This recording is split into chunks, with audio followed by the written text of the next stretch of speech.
Welcome to Four Calling Birds. Honest conversations that give us all a voice.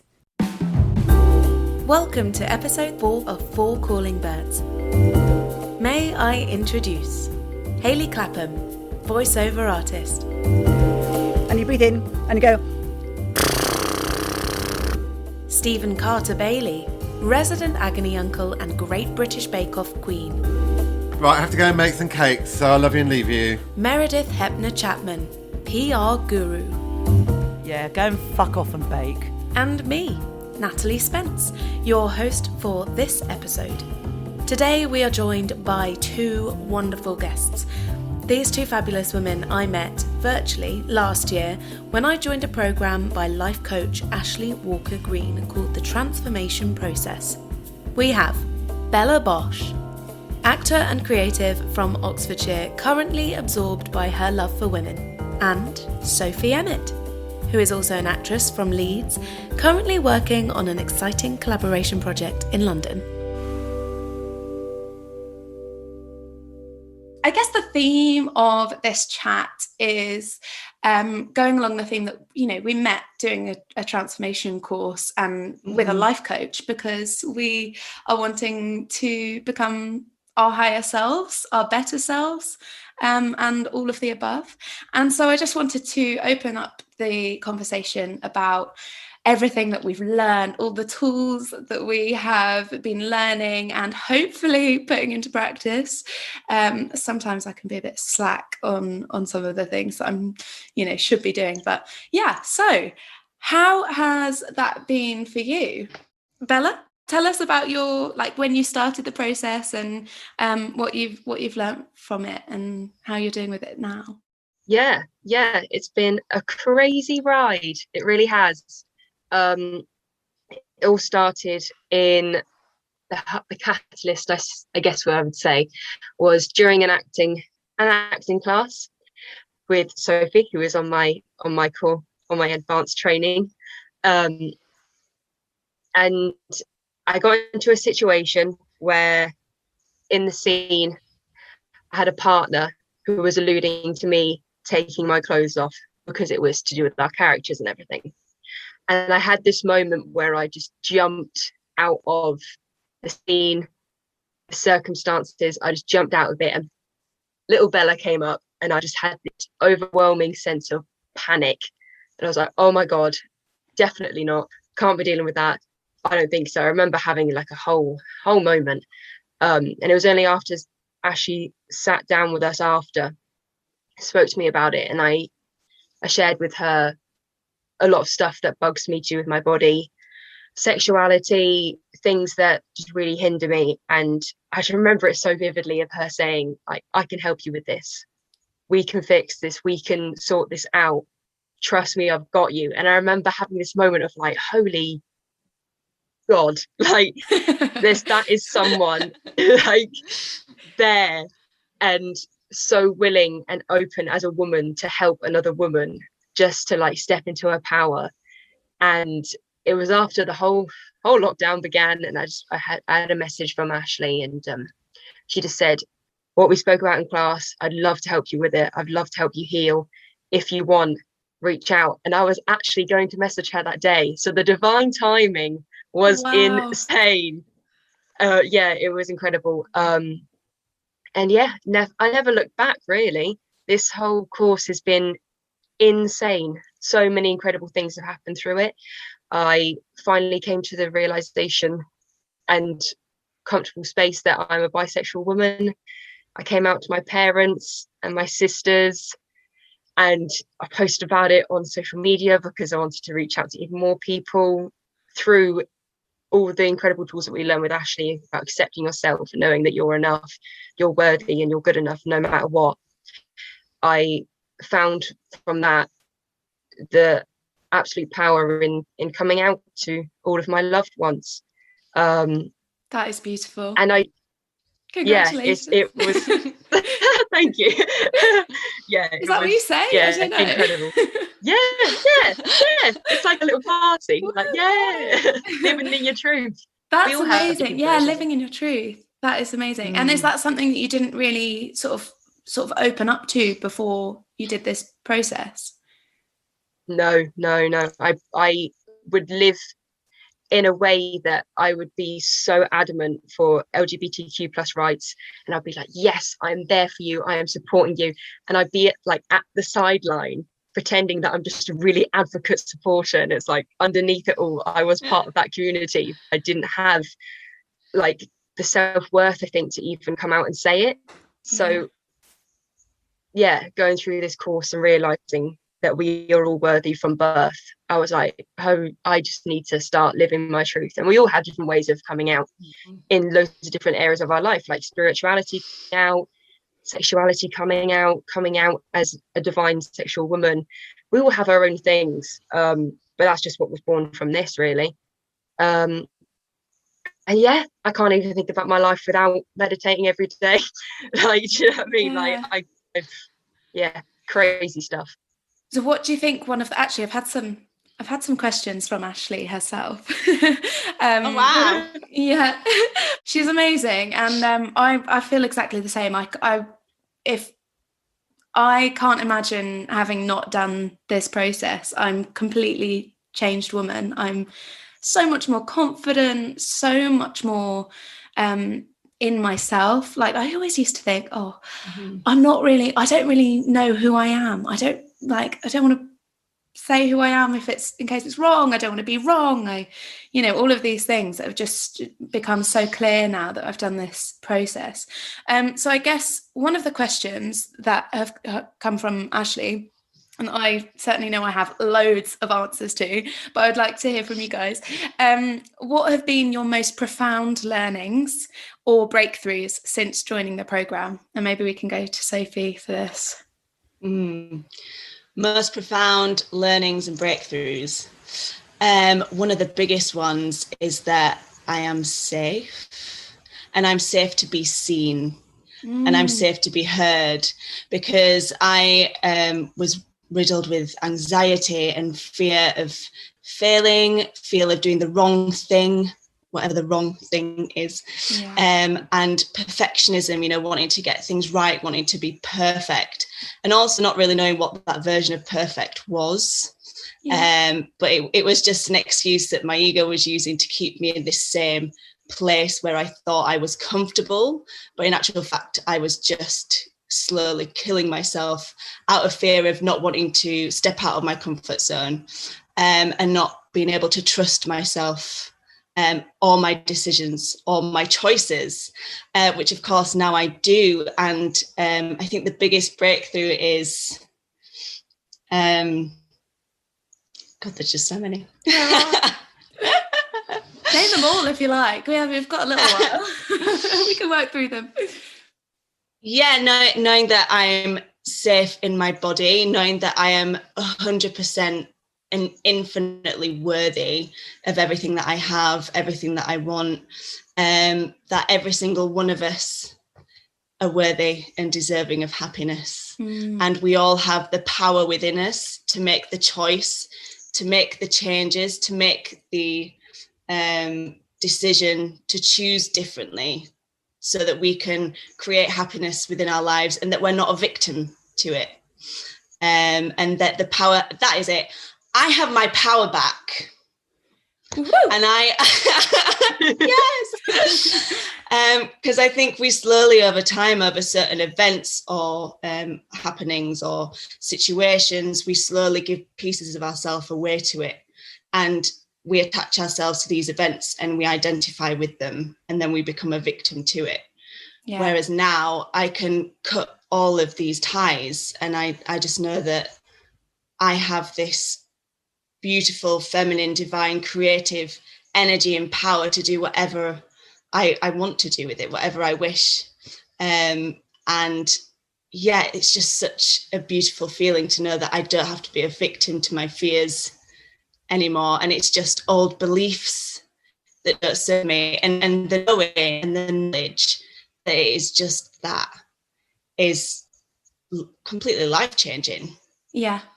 So, yeah. That reminds me of something that we learn quite early on in the process is, or not learn, but sort of work on and work with, is your childhood conditioning.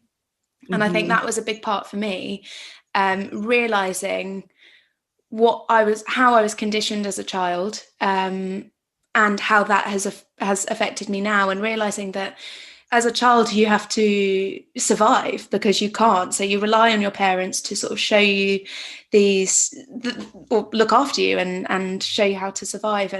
And the fact is, when you grow up, when your parents don't look after you anymore, you don't need those. You don't.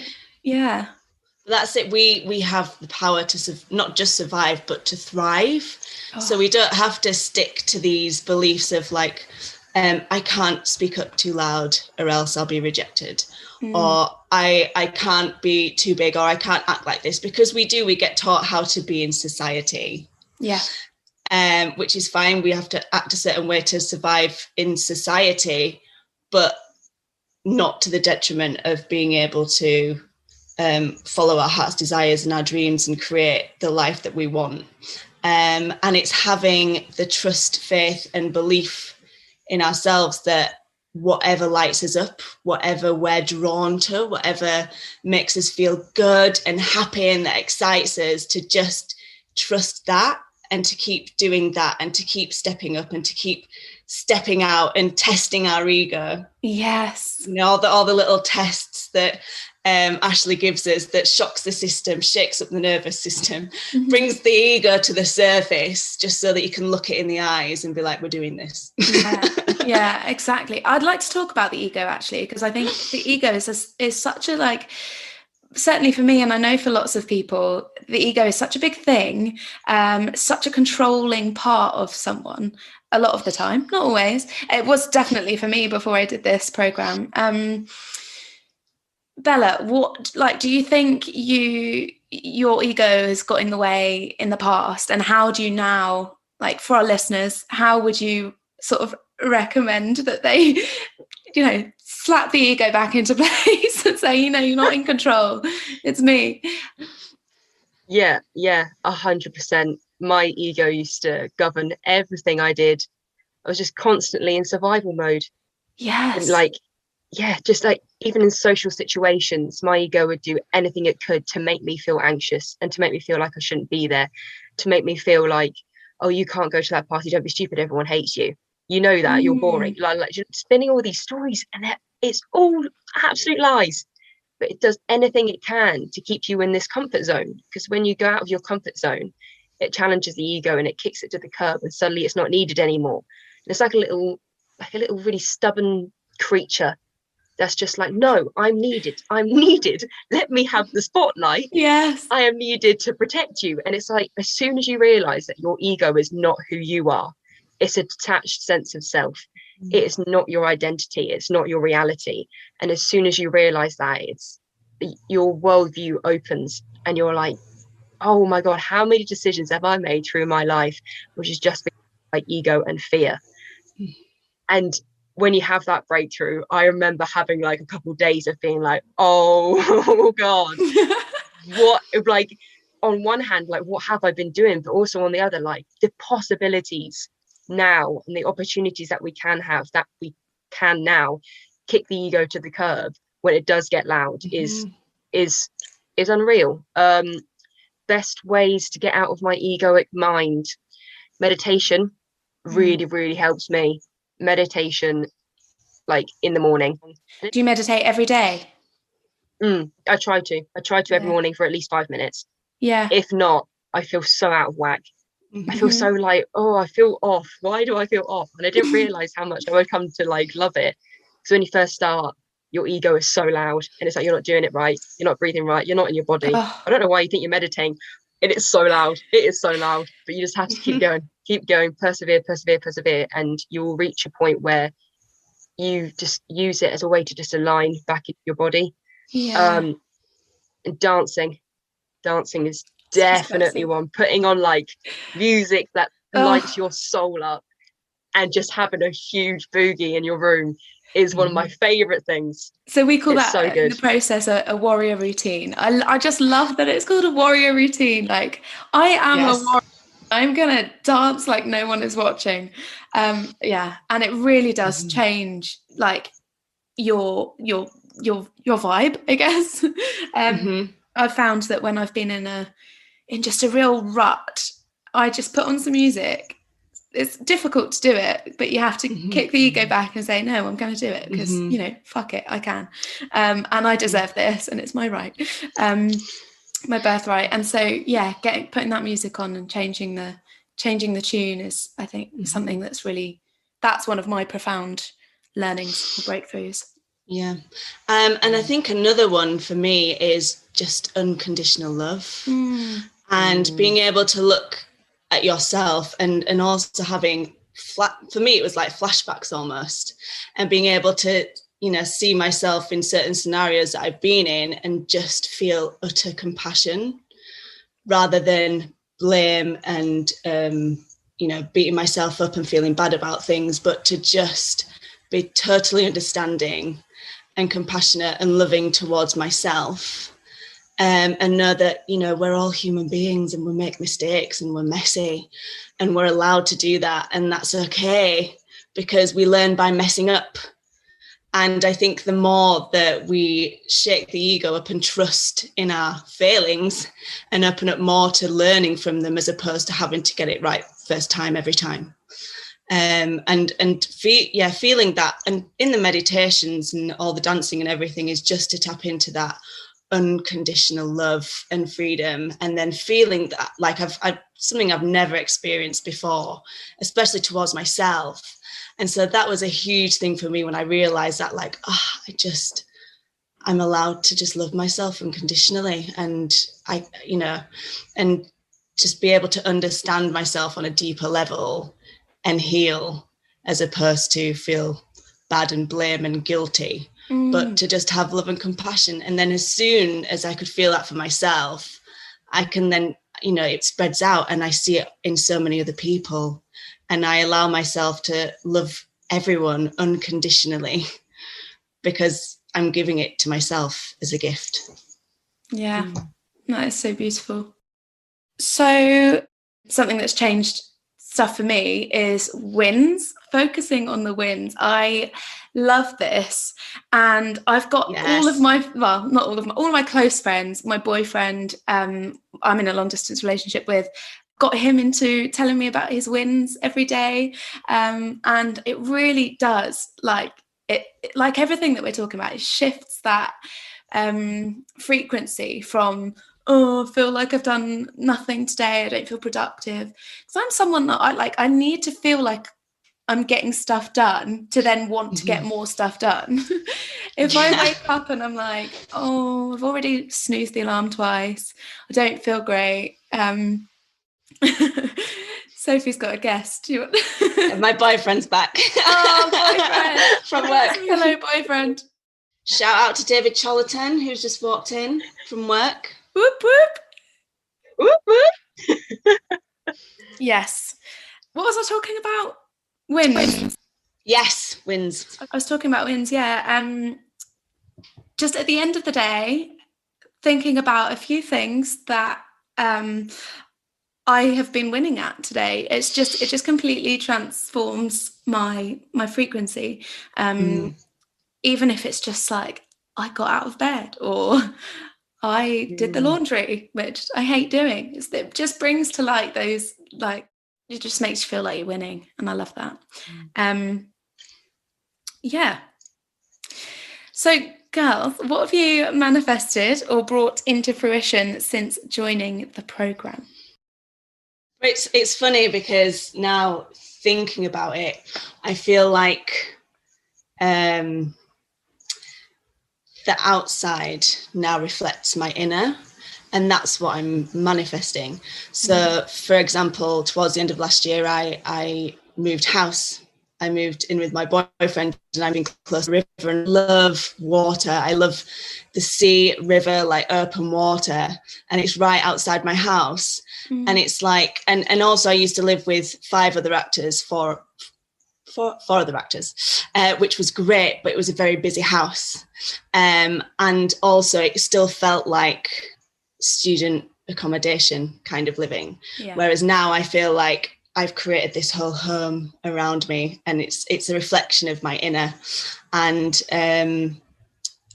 just the space that I've got now, the space and time to do like my workouts, my meditations, my warrior routine and everything. And also another one, and it's funny because you don't necessarily notice things straight away when you have manifested them. So like one of the first things I said, I think in my best case scenario was to work with, you know, like-minded, creative, talented, lovely people, to be collaborating together to make art and to be paid for it, and, you know, all the rest of it. And that is what I'm doing. And even though financially isn't connected yet, but I'm off work and I'm acting every day, which is what I really wanted to do. And I'm earning furlough. So in a roundabout way, I'm being paid to be able to act and create and to work with people and collaborate every single day. So it's funny because the universe reflects things that we ask for, and it's not always exactly as we imagined it, but better.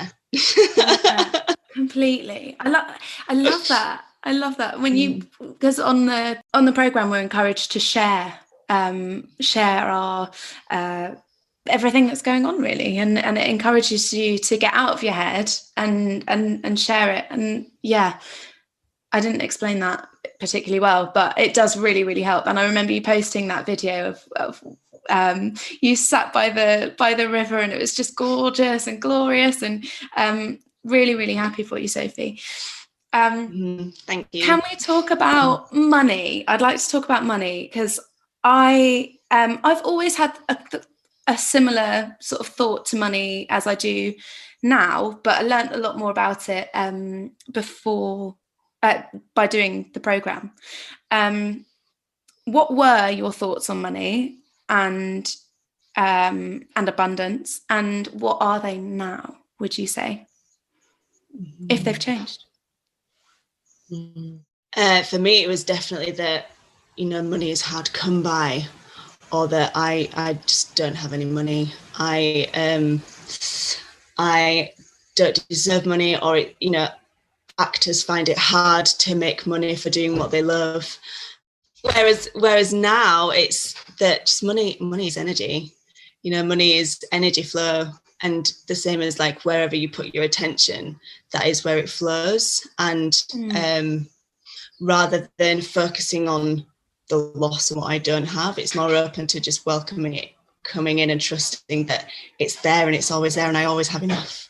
Yeah. I always have more than enough. I am abundant in so many incredible ways. You know, I have, you know, a fridge full of food. I, you know, have the space and time to be able to create and do what I love every single day. You know, there's so many little and beautiful things like, oh, the sun's shining today. Yeah. I get to sit out in my garden and breathe in the fresh air and be in the sunshine, you know? So that's what I connect to, abundance and money, as opposed to loss and what I don't have. Yeah. Completely. I think that's something that has really changed my life, is focusing on the good. And if you give energy to something, I think it brings a higher frequency to it. So if that's a negative thought, oh, I don't have enough money, or I'm not earning what I want to, oh, the pandemic is really shit, that makes it more shit, and it makes you have less money and blah, blah, blah. I think something that, has really changed my perspective is focusing and putting your energy on those things that will bring your frequency up. Mm-hmm. Yeah. Yes. Okay, girls, we don't have too much longer left. I would love to keep chatting, but I fear we are running out of time. Yeah. So a little quick fire round to finish off. Mm-hmm. Okay. Bella, favourite food?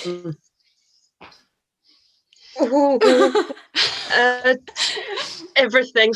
Chocolate. Perfect. Me too. Sophie, night in or night out? Oh, and cozy night in. Maybe that's because I've become accustomed to COVID now. So Yeah, I know. I mean, middle of a pandemic doesn't really, bit of a difficult question. Yeah. Okay, Bella, coffee or tea? Oh, it depends on my mood. I'm not going to lie. I'm going to be one of those people. Morning coffee, afternoon tea. That's Perfect. my vibe. Great. I'm actually the same. Yeah, tea after dinner, actually. Love that. Okay, Sophie, favourite band or artist?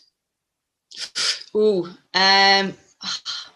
I don't have favourites in bands. Okay. I love Billie Eilish. Billie Eilish is incredible. Great. Bella, favourite song right now?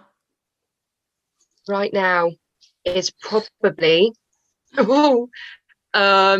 Georgia by Kevin Abstract. Okay. I don't know that one. I feel like all these quick fire questions for you, Bella, are like way more difficult than the deep transformation questions. So okay. Just one thing before you both go. It's something I didn't have a chance to talk about earlier on. Mantras and affirmations. I love them now. I have my wall covered in mantras, and I'm always adding to it on the post-it notes. What is one that you live by now? Or three, or your top three, let's say. I am divine. I am safe. I am abundant. I'm a queen. Yes, you are, girl. Bella? I am enough. I am worthy. And I am connected. Beautiful. Mine are, I am loved, I'm unconditionally worthy, and I am fucking courageous. Girls, thank you so much for joining me today on For Calling Birds. Love you both so much, and all the best for the coming weeks. Thank you so much. Thank you for having us.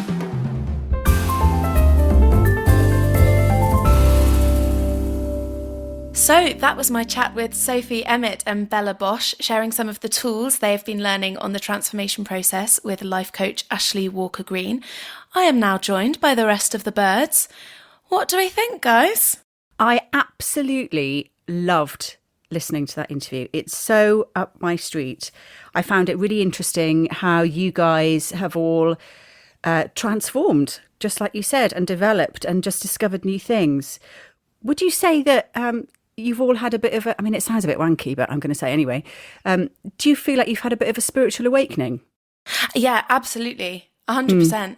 And it does take a lot of practice, because I, even now, like I feel maybe slightly less, I don't know, aware of myself, and I just feel that you really need to be doing these things every day to make them habits, like the meditation we were talking about, and the dancing, the warrior routines, and all of these things. It really is a process, and it never stops. You keep going. Absolutely. It is a daily practice. It's so it becomes a lifestyle. That's the whole point. Yeah, completely. Of this sort of thing, isn't it? Yeah, I love it. I find it so interesting that you can, because it's all about your mindset as well, and switching your perceptions. Yeah.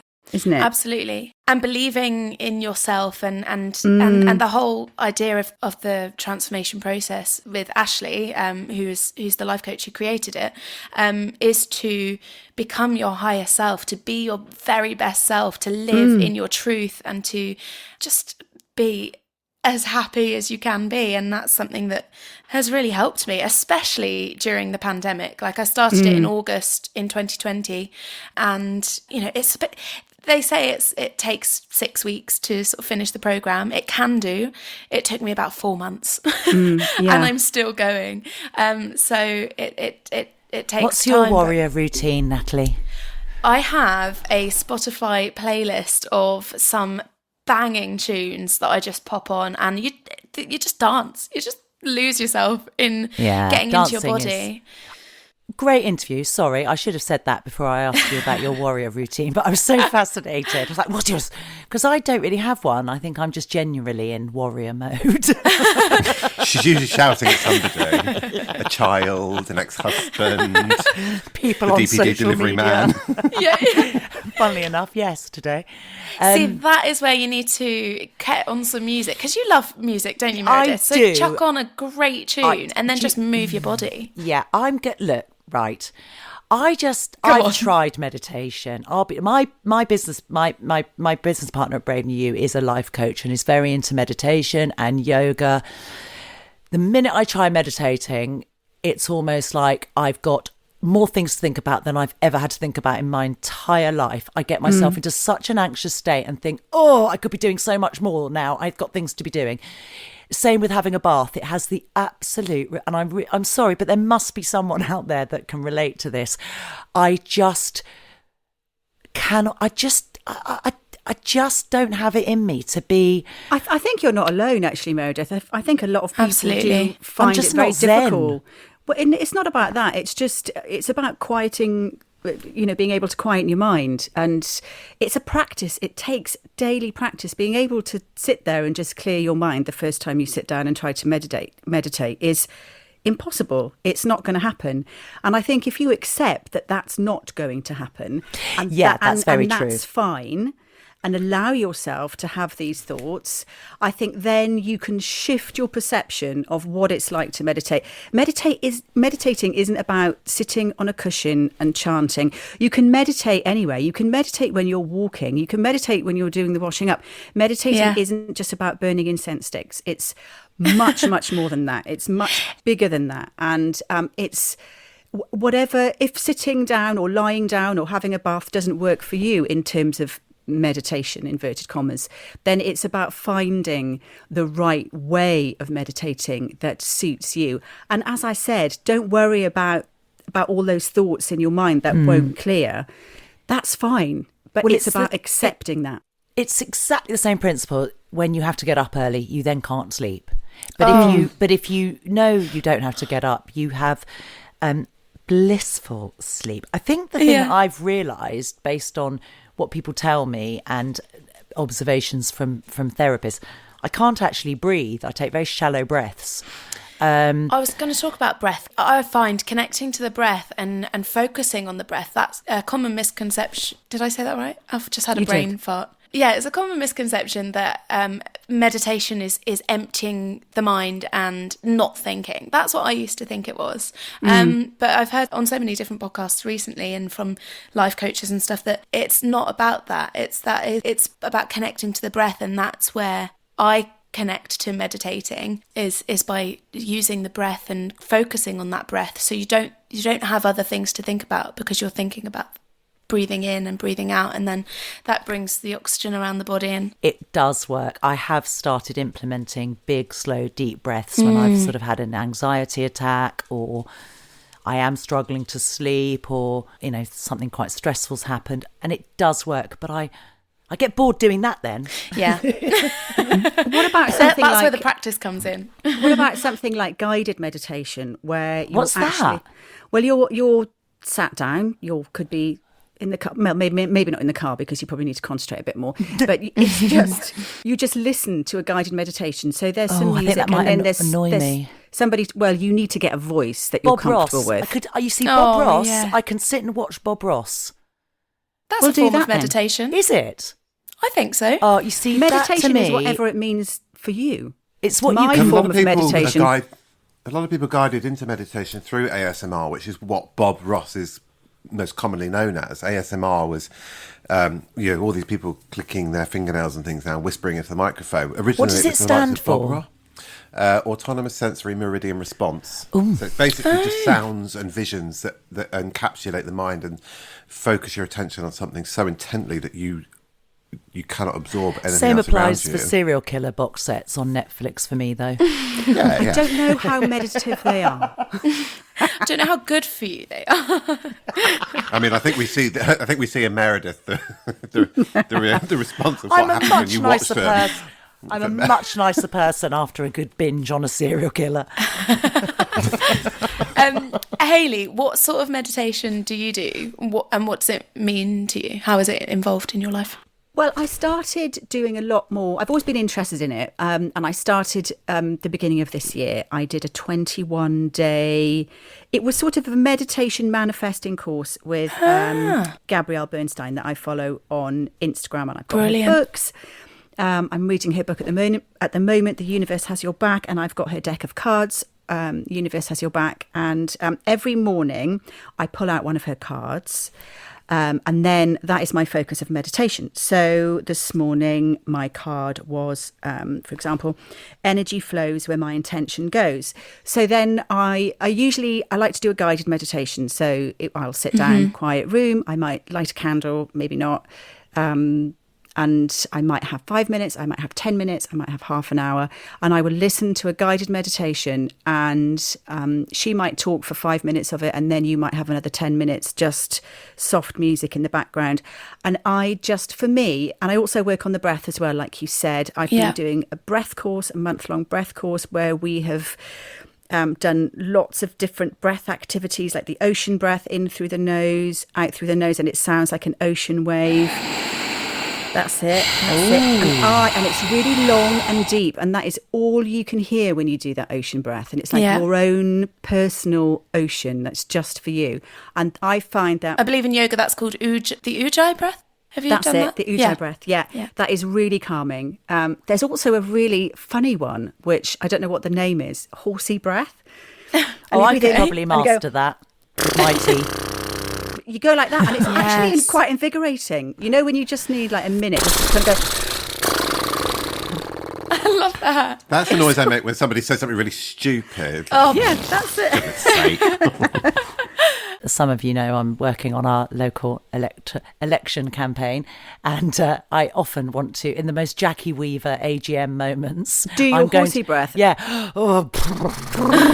And you can just say, it's okay, I'm just doing my calming yogic breath. So that's what for me, and especially at the beginning of this year, a daily meditation practice has helped me enormously, helped me more than I ever thought it would. I just thought I'd give it a try, and now I am fully committed to it. I absolutely love it.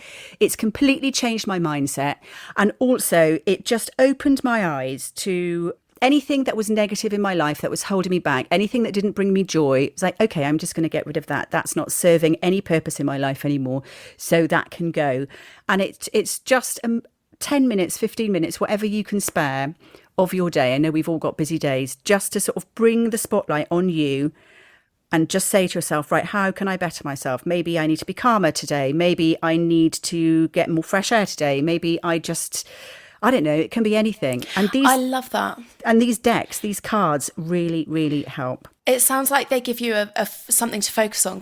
Absolutely. Yeah. It's difficult sometimes to think about what you might need. You just know what you don't need. So having those decks to pick up every morning and just inspire you, I think that's really... And having something to look forward to that you love gives you a passion and a purpose. Every day I look for something to sort of immerse myself in and find something new that I really love, because every day, we should be learning something new. I don't think you just plateau at 46. Well, I hope you don't. But it's weird. I was thinking, I just can't imagine myself getting into this. I'm going to try, but I can't, because I can't be alone with my thoughts, because I internalise everything and then anxiety kicks in. But what I have been doing through lockdown is painting. And we mentioned Bob Ross. Well, that's your meditation. Yeah, I think that's what we've got to start educating people on, is meditation isn't just lying there or having a bath with tea lights or chanting or, it can actually be just going for a bike ride or painting. And actually, as soon as you put a broader spectrum on it, it makes it a lot more, okay, that's kind of, what's the word? Meditative. Meditative, yeah. Yeah. And if you put it like that, it makes me more acceptable probably to try new styles of meditation. Yeah.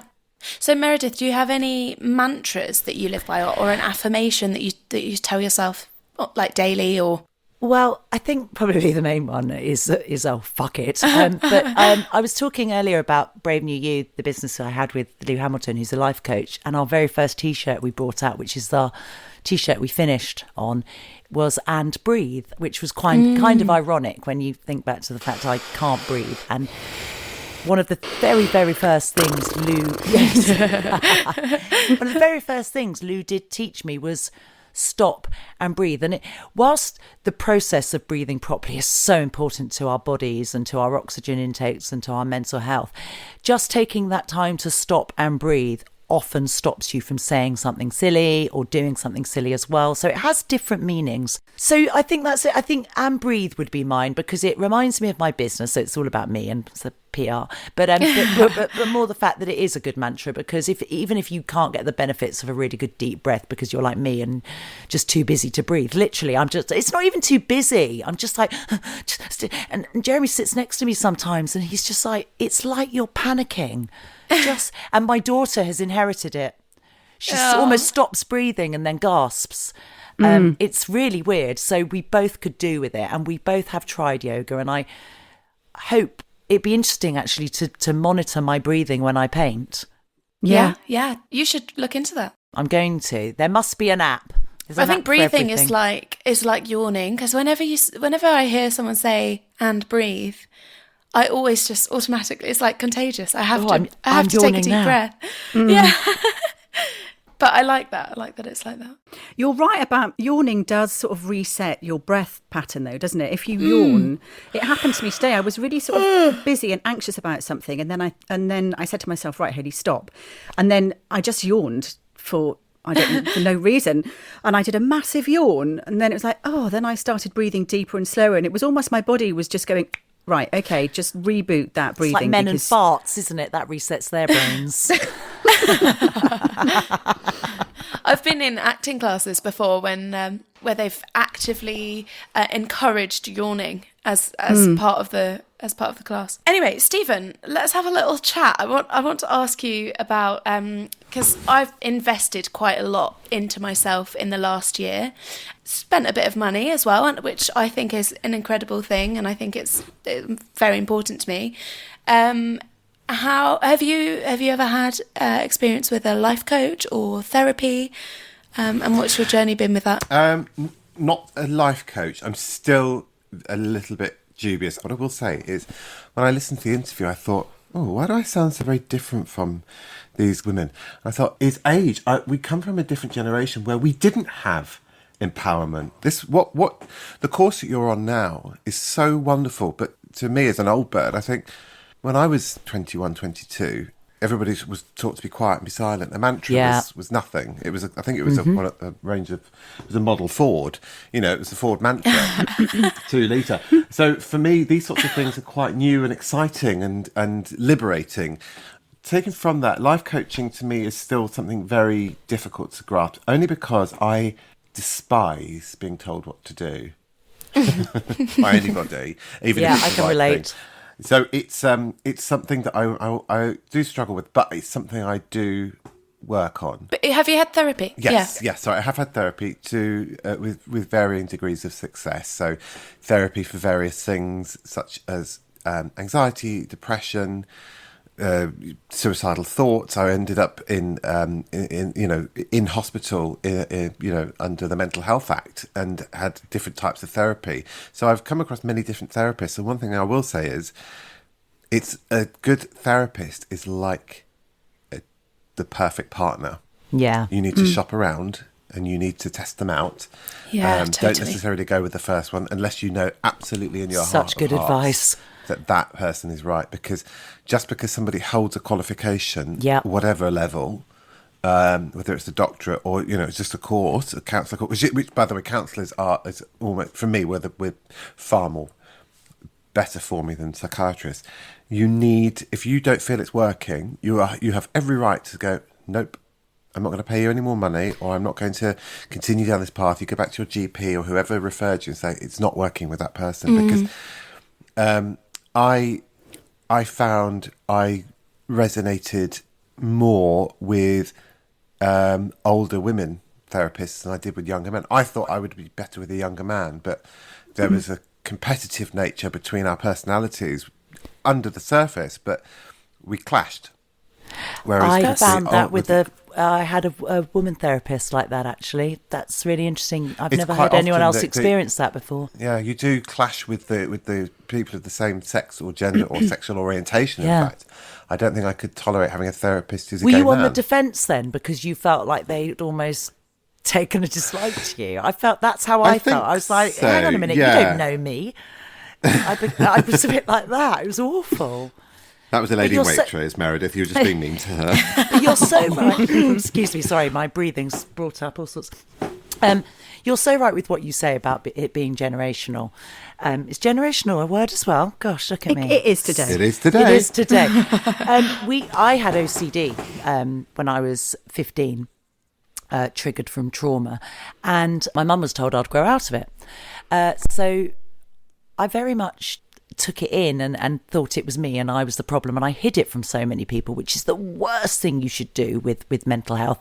I became so secretive, and to this day, it's because OCD is always with you, I'm still secretive to a degree about how affected I can be.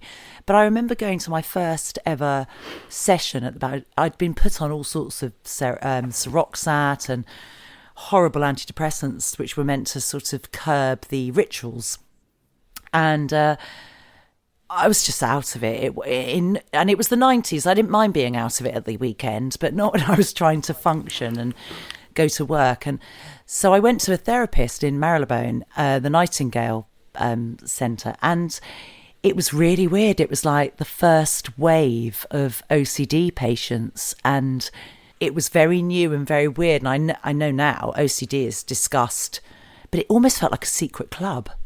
And I couldn't talk about it. I never spoke about it now. It's been years. And in fact, my mental health was used against me. My ex-husband always said, if you try to leave me, I'll tell them you aren't suitable to have children because you have OCD. Now, using OCD against someone is a crime, but it actually means they've got mental health issues, probably. That's why mental health has become, now, I'm not saying it's easier nowadays, but when I first started having treatment and things, it was taboo. And in fact, I could have lost my job. Yeah. As a result of mental health. So you can imagine. There was no sympathy for it. No, none whatsoever. And it was attention seeking or all sorts of awful things. And that, in fact, I do remember a GP telling me to, in so many words, get over it.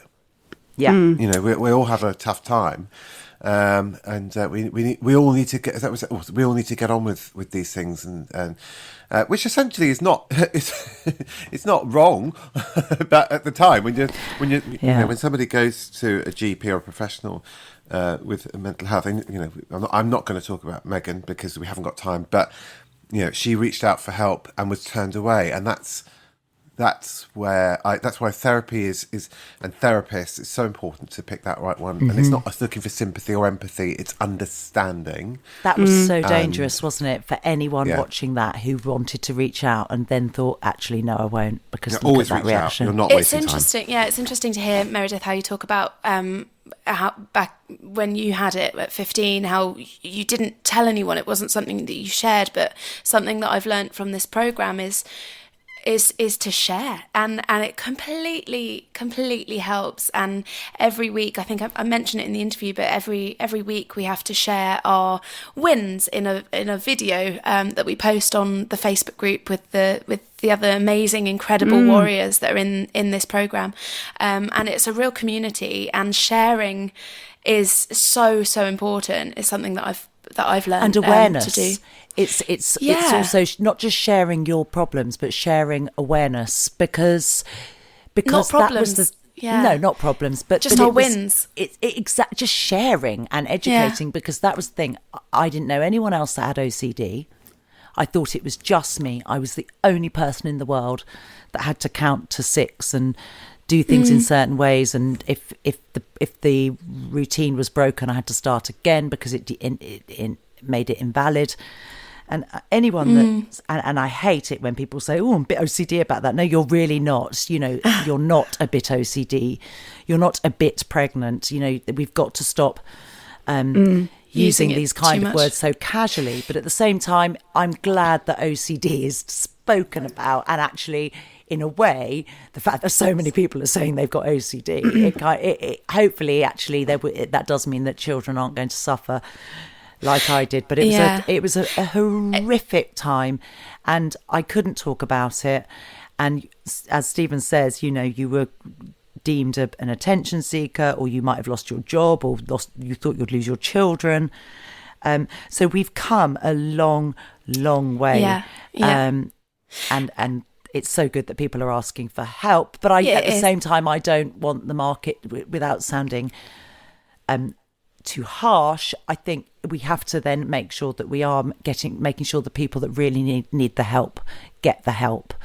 Because a lot of people, with such an influx of people coming forward, might regress further. And it's the quiet ones you need to check in on. Yeah, absolutely. And what I like about sharing my wins is that it is you get to listen to other people as well, and you learn from other people, and that just watching the videos that are on the group has really helped me in some places when I've been sort of really down, or just haven't really felt like I've learning to celebrate doing success. Any work. Yeah, Absolutely. exactly, and that's something that we talk about as well. And we don't in do the it enough in this country, and we don't do it process. enough amongst women. We don't do it enough as the sisterhood. We all talk about the sisterhood, but actually we can shrink in someone else's glory. And I really want to reiterate this amazing quote, which is, someone else's success is not a result of your failure. Oh, and vice completely. versa. Absolutely. Vice versa. So champion each other, please, and celebrate your wins. I think it's wonderful, Natalie. So interestingly, I was just going to say what you just said, Meredith. Somebody else's success is not a result of your failure, and vice versa. I really enjoyed your chat about the ego that you were talking about, and that inner annoying voice of the ego that is with us all and trains us to stay in our safe place. Oh, don't do that. You're no good at that, or you'll fail if you'll do that. You've never done that before. Blah, so blah, is blah, an blah, ego about? I get confused by this. Sorry. So you're using your the term ego in a bad sense. I always thought an ego was hey, I'm brilliant, I'm amazing. Well, that is sometimes bad as well, because your ego starts taking over and you think you're this wonderful being, and actually you're not, and you're an arrogant dick. But your ego can be negative as well, can it? Yes, 100%. Your ego wants to be safe. It wants you to be safe. So when you're trying to challenge yourself, it's telling you that you can't do things. And that is what holds you back. Your ego rules your brain with an iron rod of fear. And as soon as you can tell that annoying voice to shut up, then the better you will be. Because that ego, I mean, it's easier said than done, because it's a persistent little fucker. But... we've created a monster, or we have all created a monster with our own egos, because it holds us back. Yeah. It holds us back. So we need to bat it down a little bit and say, no, I'm going to do this because I can succeed at this, and just keep those vibrations high and positive, because then it will attract more of the same. Absolutely, and that's part of the childhood conditioning that we talked about briefly. The protector in you is trying to protect you, and that's what's holding you back. And you've put that really nicely, Hayley. You've put it so beautifully, and you've actually led into something that I wanted to say really, really quickly, because I know we've been chatting for ages now, and we have to wrap it up. But with our label that we did with my business partner, who is a life coach, one of the things she spoke about was the little you, and taking yourself and looking at yourself as a little person. And would you talk to that your little inner child, your inner child, like that? And that's why she featured on all our garments, because it sometimes makes you stop and check, and actually makes you ask, would you actually accept that from yourself if you were talking to yourself like that? And also it helps you to sort of modulate bad behaviour from people around you as well, with regards to a moral compass or setting a bar. Because if someone's speaking to you unkindly, ask them almost, okay, so imagine I'm little, or there's a child there. Would you now say this in front of that child? And if the answer's no, I often say this to my kids, would you say that to me if your headmistress was here? And actually, if the answer's no, then don't do it. Why are you doing it to them? Why are you doing it yourself? Have I gone off on one a bit? But I just remember a friend saying to me about the way my ex-husband spoke to me, would you put up with it if it was your friend talking to you like this? And if the answer's no, then something's got to be fixed. Absolutely. Natalie, you wanted to ask us a question. And also, I have got one thing that I want to say to all of you after you've done that.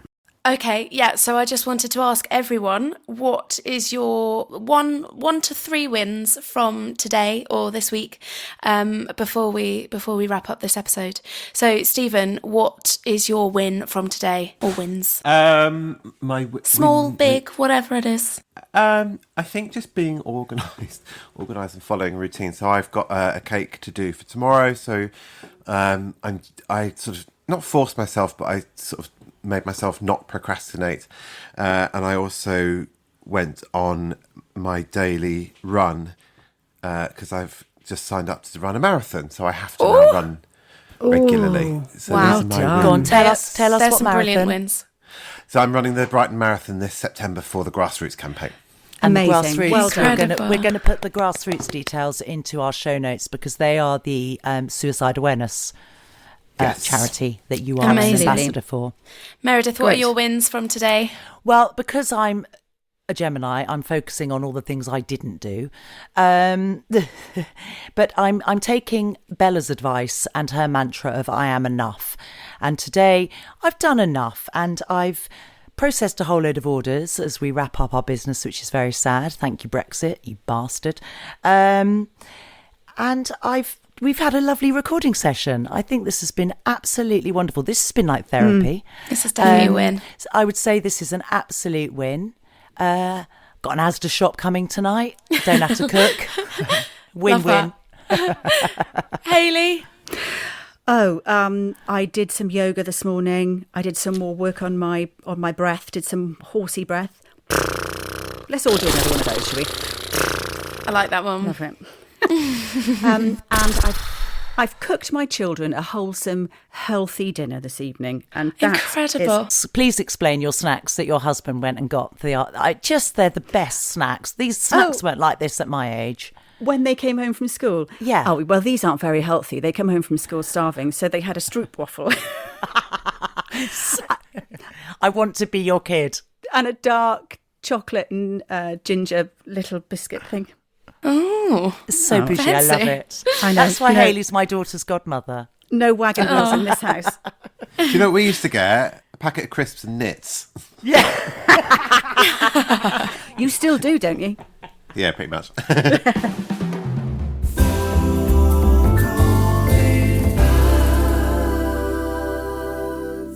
Right, I have got three things for you. I mentioned my deck earlier, my card deck, and I turn over a card Your every Gabby deck. morning. My Gabby Yeah. deck. And I, you know what? She's got a couple of them and they are brilliant. Just go out and get one. So I've got one for each of you. I've just picked the first three at the top. We're not getting sponsored, by the way, for that. No, we're not, by the way. Or if you want to, Gabby, please get in touch. Okay, so I have got these three and I'm going to allocate them to you guys as I see fit. So the first one is for you, Stephen. There is nothing sexier than my authentic truth. And when I saw that, I thought of you. And also, you got a sweatshirt in the Really? post yesterday that said, speak your truth. I did. But you know what one It's I'm meant to wearing be. today, don't you? Oh, Don't be a dick. Yeah. I'm getting that one next. But, I'm going to wear it at Marks and Spence. Our shop link can be found in show notes. But you do, to me, Stephen, you always talk your authentic truth. That's what Brutally. it feels like to me. So that one is for you, and there is Thank you. there is nothing sexier than that. So don't ever Yeah. stop doing it. So the next one, I'm going to read this one for you, Natalie. Obstacles are detours in the right direction. Because you're house hunting at the moment. So Love those that. obstacles that are in your way are to lead you down a different path. So embrace them. So up my street. Thank you, Hayley. No pun Literally. intended. So the last one, this is for you, Meredith. Righty-ho. My fearless freedom lights up the world. You are a fearless, badass lady, and don't let anyone ever tell you any different. I'm going to cry. Oh, What's yours, Thank Hayley? you. What's yours today? Oh, so my one was my energy flows where my intention goes. And that one nice. is so true. Wherever you put your energy, it will become. So if you feel low, if your energy vibes are low, then that's what you're going to see. That's what you're going to feel. That's what you're going to create. Winds breed new winds, and energy breeds energy, and negativity breeds negativity. So It's like anything, right? Just if you think, for example, right, if you think of a yellow lorry, then your mind is tuned into yellow lorries, and you're just going to be seeing yellow lorries everywhere. Like if you're pregnant and all you can think about is pregnancy, you just see pregnant women everywhere. Yes. So if your brain is consumed, I keep seeing houses to let. well, that's it. That's because those So thoughts aware are of it now. consuming your mind at the moment. So Yeah. consume your mind with positive, brilliant thoughts, whatever you want, and that will be in your path. Love that, Hayley.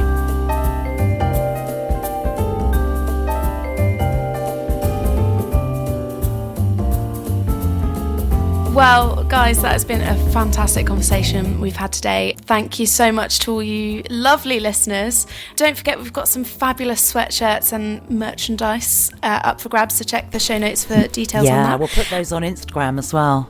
Yeah, we are 4 Calling Birds. Thanks for tuning in this week, and see you next week. See you next week. We've got an adoption story with Sarah Nicholson coming up next week. That's a corker. Amazing. You don't want to miss that one. See you next week. Bye. Bye, guys. See you next week, flamingos. If you or anyone you know has been affected by any of the subject matter we have covered in this week's podcast, please see the show notes for details of places you can find help, support, or advice.